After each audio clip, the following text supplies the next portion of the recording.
Hi, this is King David for David and Goliath MusicBeatClass.com, and this is how to make Beamer, Benz, or Bentley using FL Studio. Now, we're to the point where we're getting ready to drop our bass drum, and the bass drum to me is one of the most interesting parts of this song because it's tuned and it has punch and power, and without it you would not even have this song. And it sounds like this. I'm going to play it for you. Ready? Here we go.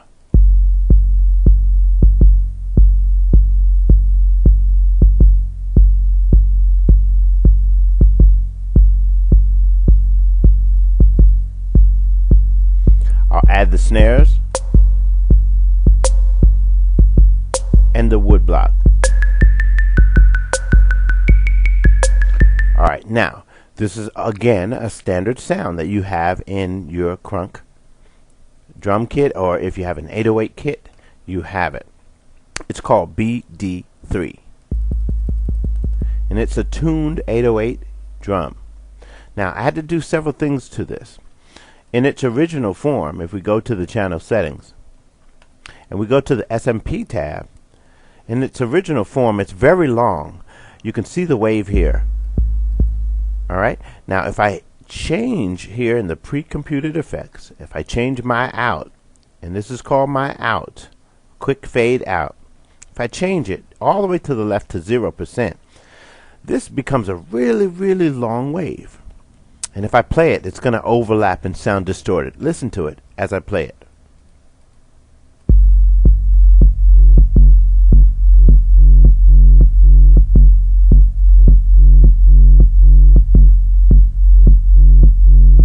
Can you hear the distortion? Okay, and what I really quickly figured out is that I had to shorten that wave so that the waves did not overlap and run into each other. So here's what I did. I turned the out under the pre-computed effects. I turned it down, all the way down. I turned it down, matter of fact, 100%. So now that took some of the trailing end of this wave that wanted to reverb over and over again and cut it down. And now it sounds much better. Listen.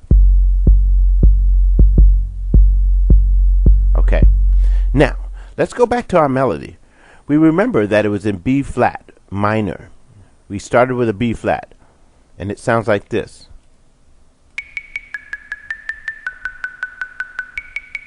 Alright, so we had to now pitch our bass drum to match that melody. Otherwise, it would sound in conflict or what's called dissonance. We don't want to have dissonance. Dissonance is when you have sounds that don't match. I hear a lot of tracks around the internet, and some of them are very good, except that there's that dissonance in there and they're not working well together. So we're going to make these drums work well together. We're going to take the bass drum and find the note that we need to play to make it work well together. Alright, here we go.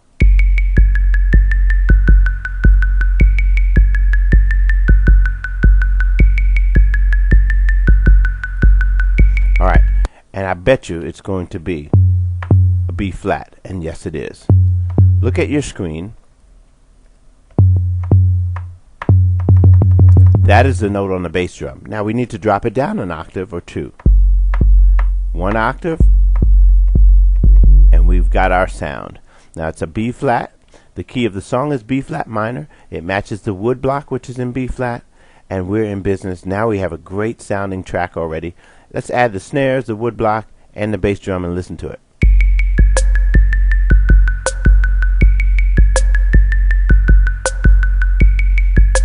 Now, finding the rhythm for the bass drum was really easy. It's a repetitive rhythm. And if we go into our piano roll, we can look at the piano roll that we have here and see how simple this rhythm is. It's just a basic crunk beat. Boom, boom, boom, boom, boom, boom, boom, boom, boom, boom, boom, boom, 1, 2, 3, and doom, doom, 1. Now let's put our metronome in there and listen to the rhythm. Here we go. 1, 2, 3, 4, 5, 6, 7, 8. 1, 2, 3, 4, 5, 6, 7, 8. 2, 3, 4, 5, 6, 7, 8. 2, 3, 4, 5, 6, 7, 8.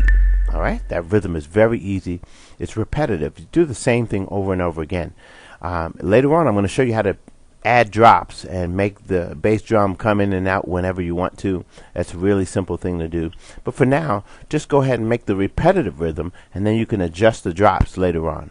Okay? All right, so we're in business now. We've got a really hot bass drum. We've got a hot snare. We have our theme. Next thing we need to do is start adding some sound effects, some hi-hats, and we're pretty much done with this track. So I'll see you on the next segment. My name is King David, David and Goliath Music. This is the How to Make Beamer, Benz, or Bentley tutorial using FL Studio. All right, one love. Peace.